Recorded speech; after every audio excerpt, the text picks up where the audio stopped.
Heavenly Father, again, we thank you for this opportunity to come and serve our county. Lord, we love this place. Lord, we just thank you for what you've given us. Lord, let us be good stewards of what you've given us. We ask that you just bless this meeting tonight. We ask these things in your holy name. Amen. Amen. I pledge allegiance to the flag of the United States of America and to the republic for which it stands, one nation, under God, indivisible, with liberty and justice for all. All right. Thank you all for coming out tonight. If you'd like to speak, you've got several opportunities. Citizens to be heard. You can speak at either the one at the beginning or the one at the end, and also on each individual agenda item. Please fill out a speaker card and give it to Miss Patty over here. And when you come up, give us your name and address. Speak clearly into the microphone so the folks at home can hear as well. Do we have any changes to the agenda? Mr. Chairman, if we can pull tab 9 from the consent agenda, just to make it a public awareness. Okay. Mr. Chairman, we're pulling tab 8 from consent. You have a revised attachment 1 on your desk in front of you for that item. Okay. Do we need to pull that, or can we just put it as attachment? It's not in your agenda, so usually we pull them from consent for substitutions at the last minute. Motion to approve the agenda as revised. Second. Motion and second. Any discussion? All in favor? Aye. Aye. Opposed? Passes 5-0. No citizens. No citizens to be heard. Award and presentation. We'll start out with Miss Robin Drummond with the library. Come on down.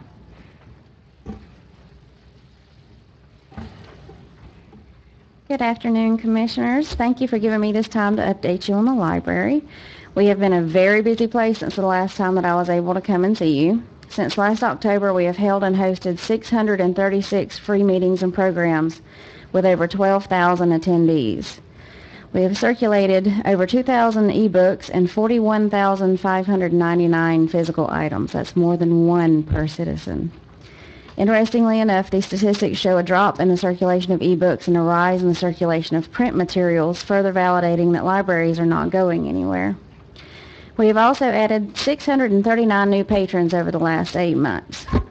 We've worked to streamline our DVD checkout procedures to make it quicker and easier for patrons to check out, and to give a much cleaner and open look and feel to our front desk area, making staff much more approachable. We've added playaways to our circulation collection. It's an all-in-one unit, so they don't have to have any separate digital device to listen to an audiobook. This gives access to audiobooks to patrons who may not otherwise have technological devices. In October, we hosted our second annual Story Walk and Trick or Treat Trail at Azalea Park with over 4,000 in attendance. In February, we hosted our first annual Bring Your Child to the Library Day. Over 400 attendees took part in library mini-golf, which is a thing, scavenger hunts, crafts, STEAM demonstrations, face painting, story time demonstrations, and great meet and greets with the library staff. In March, we hosted our first library birthday party for Dr. Seuss with a towering whimsical cake, green eggs, and ham, of course. Dr. Seuss books galore and patrons of all sizes joining in the fun. This May, Heather Bryan and Rebecca Jones began hosting our new Storytime in the Park programs, bringing story time to parks all around the county, featuring special guest readers, finger painting, bubble play, and fun with our great children's staff. We've also added a staff-led weekly yoga class, Mango language software with access to over 70 full-course language programs, open computer and open genealogy labs, and an all-important rooster named Eldridge. This month marks the beginning of our summer reading program, and we're off to a great start with a 26% increase in attendance over our first week from last year. Last week we had 226 attendees across 6 programs. These are some of the highest numbers that we've ever seen. I believe that all of the activity we're having proves that while we are an organization that revolves around books, reading, and literacy, that our library is no longer a single-purpose repository of books dedicated to quiet study. We've become a dynamic hub, continually evolving our library services, innovating what we are for the community, and reaching out to try to meet our patrons where they are. Excellent. Thank you. Mr. Chairman,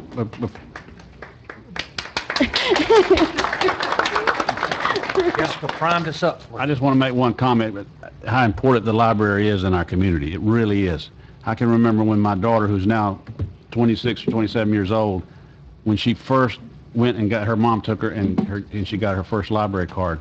It was like she was getting her driver's license when she turned 16. So it's important, and it's important that we teach young people that. And my dad, he used the library till he died, and right up to his death. And it's that important. I think it's an important part of our community, and I thank y'all for what you do. Thank you. Are you about to reach your capacity on your facility now?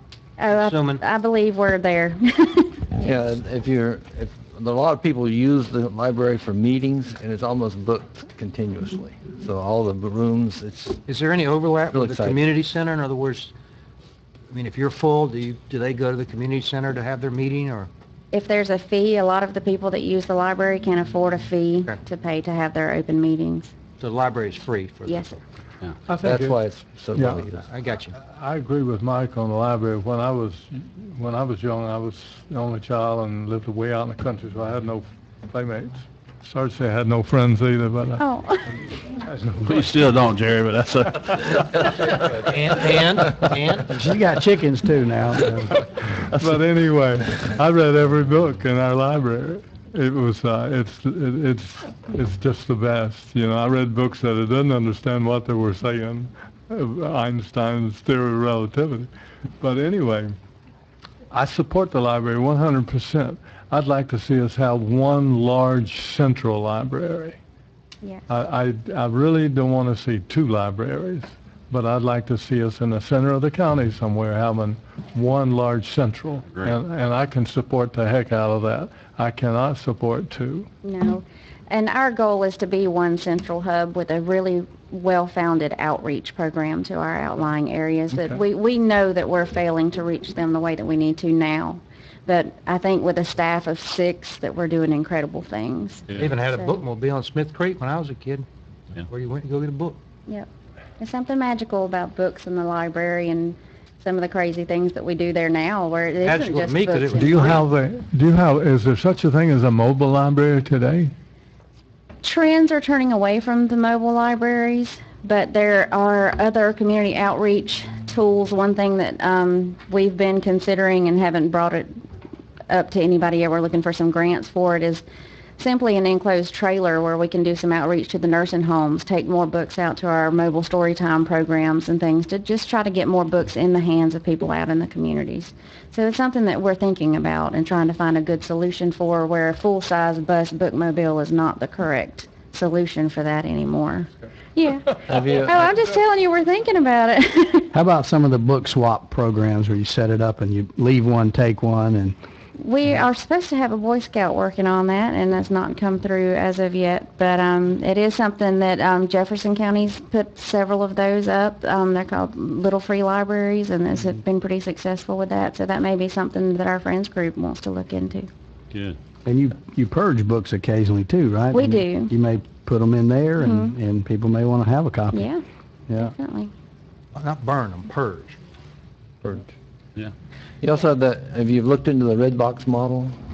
The Still too cost, pricey? there are library vending machines, which would be a really good solution for some of our outlying areas, but the cost of them can be quite high. And you have to have them in somewhat of a secure location in case there's any damage.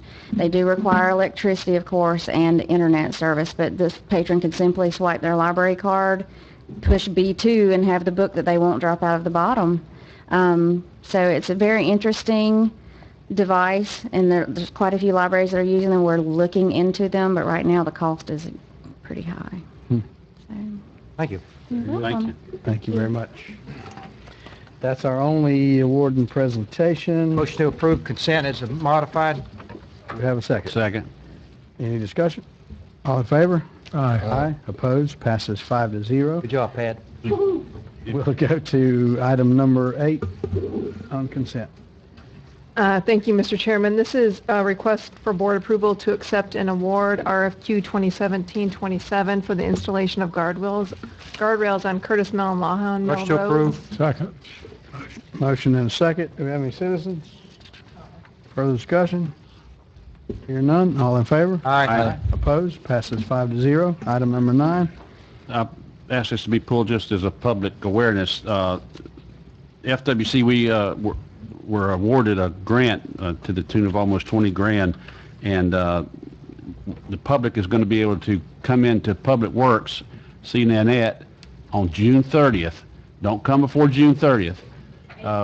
8 o'clock that morning. Now, these are going to be first come, first served. We got 120 of these bear-proof cans that we got through this FWC permit, and the cost, and I really hope the people who come get them are the ones who are in the most rural areas where the highest bear population is. We won't be able to regulate that, but I hope that's who will come.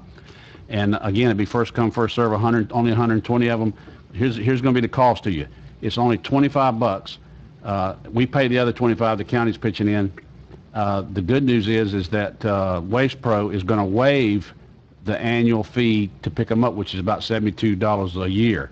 So that's a wonderful opportunity for people who are really subject to the bears taking and hauling their cans off to get a bear-proof can.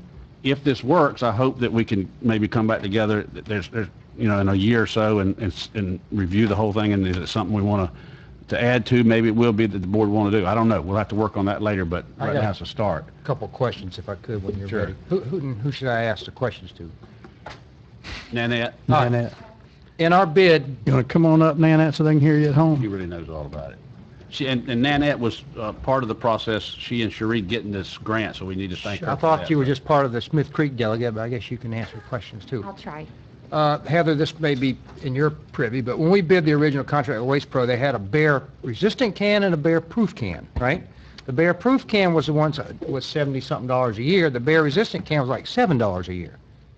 And my understanding is now the bear-proof can, the bear-resistant can are both the same can, because the problem was She's shaking her head no. No. they're still stronger. The bear. Much stronger. The Yeah. bear resistant was something that they manufactured padlock. in-house. Not even a padlock. It was something even less than that. The bear proof actually has a metal ring around the Understand. top of it, and it's locking. Now- And now, when Toter, who we're buying it from, they don't call it a bear proof. They call it a bear resistant. It's Waste Pro that calls it bear But the problem was, as you know, is in particular, there was one up there off Steve Revel Road or something where the bear decided he didn't like it being bear-proof, so he just chewed a hole inside of it, okay? And he chewed a hole inside the next one they brought out there. And Waste Pro was bellyaching, we shouldn't have to pay for these cans. So if somebody comes and, in other words, can people still get the bear-resistant can, or is that no longer an option? Because it was in the contract. Yeah, I've got it. Okay, so somebody could still pay the $7 a year and get the one with just the hand padlock. Correct. And No, Waste- it's not a padlock. It's like Whatever it is. it's the cotter pins. Okay. It's just, But if if the bear keeps coming on their property and destroying the can anyway, they can then try to get a bear-proof can, right? One we're Well, advertising now. the I one know that there's a we're, limited number, right. okay, but if the bear's still getting in the one they are paying for, they can get this one. Now, what happens if the bear chews a hole in the side of this can that there's only 120 of? What do they do then?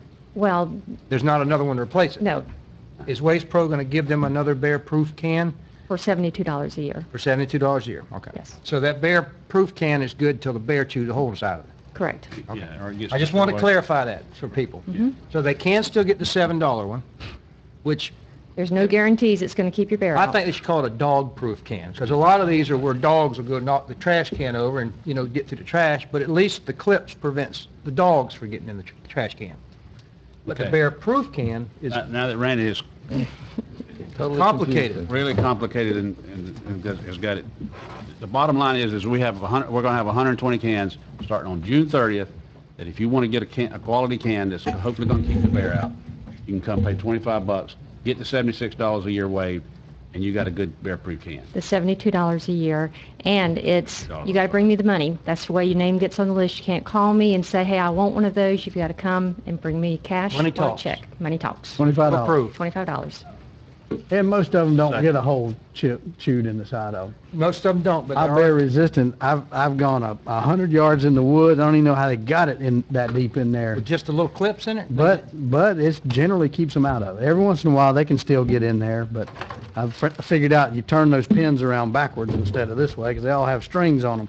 If you put them out, they'll just rip right in there. Turn them around backwards and I've so seen them far. pick a whole beehive up and talk to it out in the woods. They're strong. Yeah.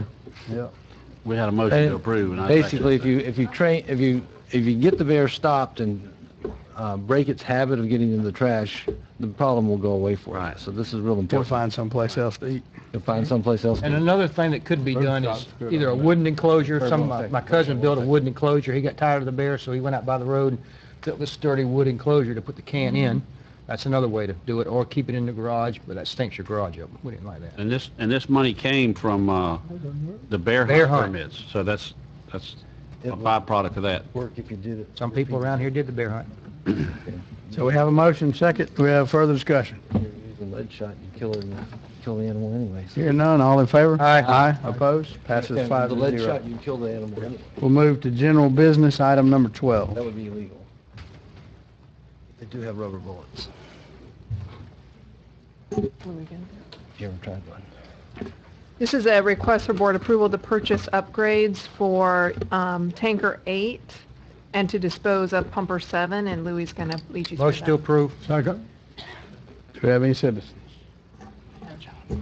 I'd like for Louis to explain for the public's knowledge. I mean, we may know, but the public don't, so I'd like to hear what you're going to... So what happened with this unit is we had an unfortunate situation occur at a house fire. The pump was left in gear and the water wasn't recirculating in it. It was a big scene, so there's a lot of firefighters on scene.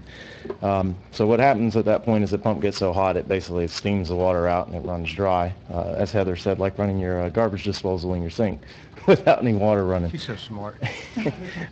But it You did that? so it melted the housing down. It's an example. In the impellers and everything inside of that pump.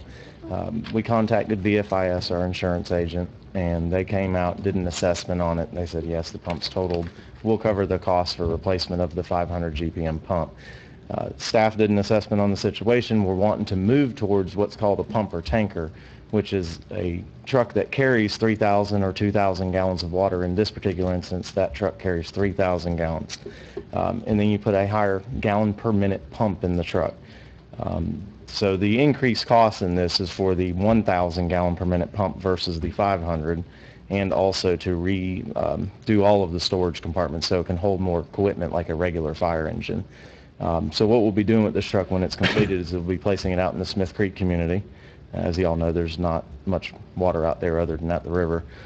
So, and then we'll be able to take 2 trucks from that station and move them to other stations in the county. And actually, we'll be retiring one 1984 unit that we have. The only question I had was, it's a 3,000 gallon tank, we got a 1,000 gallon per minute pump. That gives you 3 minutes of I firefighting. asked him the same question. Can you throttle it back? Or If we could get all 3,000 gallons out that quick, somebody's doing a lot of work on scene. So, So is there not such a thing as a cutout switch, either temperature or flow, to stop that from happening? no, Yeah. no, and nobody should leave a truck on a scene in pump gear. Yeah. It was just an error. It was just human error. Gotcha. This is a very unfortunate error. Very good. Further discussion? I'm going to vote for it, but I want to make a comment about how we're paying for it, because this is one of those things, and I said this today when I was talking to Louis, is that I want to see the MSBU fund this kind of stuff. And we're not there, nor will we be there anytime soon, but that's something we got to think about. I mean, like we talked about in the budget meeting, is that these kind of funds should fund themselves. And this is an example of us having to reach out and take money from somewhere else that I'd rather spend that money doing something else with, because I think all of fire should be funded under that fire MSBU. I agree with you 225%. And I would vote for it in a heart. I'm gonna vote for it tonight because you need it. But I would certainly support any time if it come out of the MSBU. So that's where I'm at. Just so when we come to July 17th, when we do the MSBU meeting, we need to think hard about asking the public to increase that funding if that's what we got to do. So I'm with Mike. Isn't that a saying? Or I like Mike. I like Mike. Yeah. Very good. Okay. Further discussion? All in favor? Aye. Aye. Opposed? Passes 5 to 0. Thank you, Chief. Item number 14. This is an item to request board approval of the consent order between FDEP and Wakulla County relating to the wastewater treatment facilities. This is a revised version of the consent order we previously brought to you for consideration. We had indicated at that time that we were going to be requesting that in lieu of fines that would go to DEP, we would be allowed to do an in-kind contribution that would allow us to invest the money locally on a good project that would be approved by FDEP. And this final version of the consent order includes that language that will allow you to do an in-kind project. Motion to approve only because we have to. Second. I don't like this one iota. The issue is the nitrogen level in the groundwater at the wastewater plant is above permit limits. And hopefully, you know, this could end up costing a lot of money if you read this consent order. I'm hoping that we can get the correct grass on the spray field, because the grass is part of the nitrogen uptake. The spray field vegetation is an integral part of the wastewater treatment system. And Chuck, I had a question for you. When a plant uptakes nitrogen, does it sequester it, or does it actually use it to create its own food? It uses it to create growth. So it goes away. In other words, because one question was, well, all they do is cut the grass. If they just cut the grass and leave it there, does the nitrogen stay there and get back in the ground? And reprocess back into the ground. It will. Because when I was there, A portion of it will. and you know, we had a lot lower flow when I was there, but we used to pay it right in it. We'd get John Jefferson County Air go cut it, and he would remove the grass. Or I'd get the Forest Service right in it once a year to come to burn it. Remember we did that a few times? I had a pile 5 break around it, and I'd have Mike Rose call the Forest Service, and we'd burn the thing. That gets rid of it too, right? That puts it in the air. Correct. So But it gets it off the ground. gets it off the ground. So I'm thinking maybe the resolution to this issue is Start burning it. start burning. Did y'all hear Chuck agree with me? Now, my understanding is that, you know, you can get Bermuda grass or whatever that has a much higher nitrogen uptake. And I think over the years, the Pensacola Bahia has probably taken over out there. Maybe our in-kind project could be to reseed the spray field with the correct grass that'll uptake it, the nitrogen, and then put in place a maintenance program. And I hope it'll just be that simple, because when I was there, of course, we had a brand new spray field, and we had a lot less flow. It never got above drinking water standards. And it was, you know, just barely above background levels. So I'm hoping that will resolve it and not have to make a process change in the plant, because it is a nitrogen removal plant. But again, the vegetation in the spray field is an integral part of the treatment process. Oh, we need to start shipping that nitrogen, that water down to the golf course where they're having to apply nitrogen to make their grass grow. Unfortunately, we have to meet AWT standards too, which I don't know what the nitrogen level is on the AWT standards. I think it's pretty low. So it's probably, once we do reach human contact. You don't think the upgrade is going to help solve that? Well, once you reach human contact effluent standards, it probably is going to be devoid of all nutrients. So it won't matter about the grass. I mean, the spray field won't be it'll still be spray applied, but it won't matter. It's not like that now, but you know, it's two different things, all right? If you got spray field application, the grass is designed to uptake the nitrogen. It's all, in fact, the Wakulla County has a spray field agricultural reuse plan. I had to file it every year, right in it, right? And it said, here's the kind of grass we got, here's how we're maintaining it, or whatever. I don't remember the maintaining part. Randy, why don't you come on up here and take this seat, and we'll put Randy out. She remembers, though. She was there. I actually hired Danny. I don't think I told y'all that. But Randy, some of that, if you're taking it down to the golf course, tell them the story? they'll be taking out nitrogen out of the system right down there, and there is still nitrogen in that water. So it'll still be, but the spray application will work easier because there's less nitrates. I think they're going to mix the effluents. What the plan is to build a new plant, okay, and then they're going to have the old plant, and they're going to mix the effluents together, and they're going to try to meet the AWT standards. If it'd be much financially better for us and the citizens if we had a big enough spray field where we could just land apply it. But we don't have that much land, so we had to go to a higher standard. So again, my hope out of all this is that maybe it's simply getting the vegetation under control, cutting the grass, removing the nitrogen away either by burning it or haying it, but the flow has increased so much these days that it's hard to shut down the spray field long enough for it to dry out for somebody to get hay off of it. But once we start pumping to the golf course, we're not going to need to spray nearly Once as we much. have the new, which kind of miffs me, why are we getting a consent order when they know we're building a new wastewater plant? It makes no sense whatsoever. But if we don't sign the consent order, then we're going to go to administrative order, then we'll really be in a jam and they can tell us whatever to do. So this is This could end up costing a lot of money if we have to do process changes to the plant, or it could be okay. If they say, you're building a new plant, we understand. My understanding is they're doing this so we can get around the 10 milligrams per liter standard on nitrogen, not get around, but In the interim. acceptable. You know what I mean? And they have said, we've done our thing to Wakulla County. Here's why they're exceeding it. They're under consent order. And we're working on it. And that, there you We're go. fixing it, and I that's think- the point. Yeah, I still don't like it, though.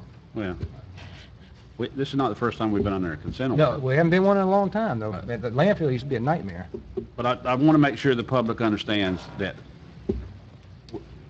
out-of-pocket expense to us in real dollars is $250. The other is in kind that we can do in-house, like you spoke of, maybe reseeding the spray field, but anyway, Well- it's still unfortunate we got to do it. There'll be some down the road Oh, costs to this. But I hope that they'll back off when the new plant comes online. I'm hoping that'll Well, resolve. Sure they will. If we make the standard, Yes. then they will. They have to. But the problem is not the effluent coming out of the plant, the problem is the groundwater. The monitoring wells, it's above background. So obviously the nitrogen, whatever it is getting into the groundwater. I don't know what basin that's in, I think it's eventually, it's not like the Smith plant over there polluting Wakulla Springs, I mean, it's not a Otter huge Creek, waste. which is going to Otter Lake, which is going to the Gulf. Okay. Further discussion? All in favor? Aye. Aye, opposed? Passes 5-0. All right. Public hearing, item number 13. Yes, this is a request for the board to conduct a public hearing and adopt an ordinance amending the land development code pertaining to the replacement of signs impacted by condemnation. Motion to approve. Second. Have a motion and a second, any citizen? This is the I have some Payne- discussion on that. All right, go ahead and kick it off. Mr. Payne and- Basically, this is the opportunity for the county to basically rid themselves of 80% of the billboards that we have. When the state DOT comes to expand the roadway, I don't think it's 80%, but Well- it is an opportunity to Yeah. eliminate the billboards and have the people that are losing them compensated by Yeah. the road widening. But this don't address billboards. pardon? It doesn't address billboards at all. Billboards are specifically excluded from these replacement provisions and are treated completely separately in the ordinance. So these replacement provisions would not apply to the replacements of billboards, based on the board's discussion at the last meeting. This was generated around Mr. Payne's church sign, basically. As well as some so if a- additional Yeah. If a It billboard, doesn't apply to just him, but that's Acknowledged. what precipitated this whole Exactly. conversation. Exactly. if a billboard is lost, they'd still have to go through the application process and have to meet our other distance requirements, offset from other existing billboards, whatever those rules. This just kind of Correct. automates signs that are not billboards. When do we get into discussion about billboards that have to be replaced other than these? Whenever the board chooses to do so, if at all. They would have to be in conformance with current standards, which is 1,000 feet separation, right? be on They have to commercial be property? 20, I believe it's 2,500 feet of separation between billboards. They have to be on commercial property. They cannot be within 500 feet of a residential zoning district, Trying to get a you. school, a church, a public park, state or national forest. They cannot be visible from scenic highways or highways that are being considered by FDOT as a scenic highway. There are very limited circumstances in which new billboards could go up unless a significant number of billboards are removed or properties are no longer zoned residential. What Summer is saying is the board years ago greatly stiffened the regulations around billboards. Now, there were already a bunch of billboards up, but the board greatly stiffened the regulations. So if a billboard like Mr. Duggar's Field, for example, gets condemned on that corner, they can't just put it back. They don't just automatically get to put it back because there's another one right down the road. It has to be 2,500 square foot separation. That property's not even commercial, so you couldn't even put it there in the first place. Correct. So I think a lot of these issues are going to take care of themselves because we have much stricter regulations now than we did. You were on the board at the time y'all adopted it. Or was it Ed? I don't remember. Anyway. As far as I'm concerned, I would like to see us just go one step further and say that basically any of those billboards that are affected by right-of-way, the owner is getting reimbursed for the loss of income. I'd like to see us just go one step farther and say that we're just not going to have those billboards replaced. Well, they'd have to, I don't think we could, I don't know if we even could say that. I mean, we have a regulation that says, this guides how billboards are placed in our county, and if they met that ordinance, I think You'd have to amend the ordinance. and you'd we'd have have to, to- you could amend the ordinance and say you can only have one every 10 miles, and then nobody could replace one. Then I don't see a problem with making it more tough. It'd be a good Jerry Moore agenda item then, wouldn't it? And that needs, and Jerry, I would support that, but you need to bring that back as another item. Very good. That's not this side. Very good. But this item means that when a sign comes down, the new sign has to conform to the current sign ordinance. Billboards, yeah, not church signs, billboards. Or business sign. Any sign has to, No, what this ordinance is saying is if a church sign comes down, Anything it can other be than- replaced with a like sign or 120% bigger. The billboards are totally excluded from this. yeah, but if a sign comes down for an off-site or on-premise or off-premise sign, A billboard or non-billboard? non-billboard, Okay. okay, it can be replaced, but it has to still, the new sign has to meet the current sign ordinance. No. It can be bigger than what was currently existing and But it removed still by the has- condemnation, but it cannot exceed the maximum aggregate sign face area that we currently have in place. So it could be bigger than what they Had. had previously, but it still cannot exceed the square footage. My point is that what we they require. had may have been not in compliance with the ordinance. Non-conforming sign. May have It been a may have- non-conforming it sign. may have They can been a replace a non-conforming non-conforming sign. sign with another non-conforming sign. Similar. Correct? Correct. That's But my it can't point. be bigger. It can be bigger than 100%. what was existing, but it cannot exceed our minimum, or maximum square foot thresholds. But if it already exceeded our maximum square foot threshold and they're putting it back, can they make it? Cannot, it still cannot exceed. It can be bigger than what it once was, so long as it does not exceed our maximum square footage requirements. So if it's larger than what we would have allowed today, it still could not be replaced at 120% of the size. So let me ask you this way.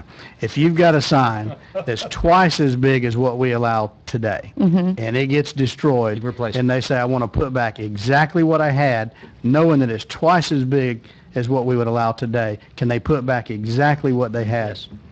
No, because it cannot exceed today's maximum requirements. And that maximum, I believe, is 145% of, It varies whether you're in Crawfordville or outside of Crawfordville, and whether you're a multi-tenant occupancy or a single-tenant occupancy. The maximum square footage requirements are different based on your location and occupancy. Give me all right, let's boil this down in terms I can understand. Okay, Let's talk Mr. Payne's sign. yes. How would this apply to his sign? He had a 4x8. He had a 32 square foot sign. Okay? Outside of Crawfordville, single occupancy cannot exceed, I believe it's 128 square feet. So he could not exceed 128 square feet, but he could go up to 120% of his 32 square feet. okay. Does that make sense? That doesn't make sense. That makes It's perfect already sense over to me. I understand 128. exactly. If it's 32, if it's a 4x8, then it's only 32 square feet.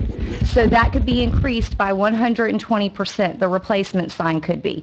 It just could not exceed 128 square feet. Is there a special So degree? if that 120, Is there a special over degree you have 128? to figure these things out? I guess Do we- not. Do we need a provision in there that they could replace their existing sign, regardless of the current square foot limitation? Say that again? I'm sorry, say it again. Do we need a revision in there that states that they would be able to replace their sign exactly the way it was before the damage? I think we'd be getting into billboard territory then if we, When you start talking What do you about define a 200 billboard? square feet and 240 square feet, you start talking about billboards, and then that's where billboards are defined in the ordinance, is when you This get into covers that all the way larger up to a square small footage.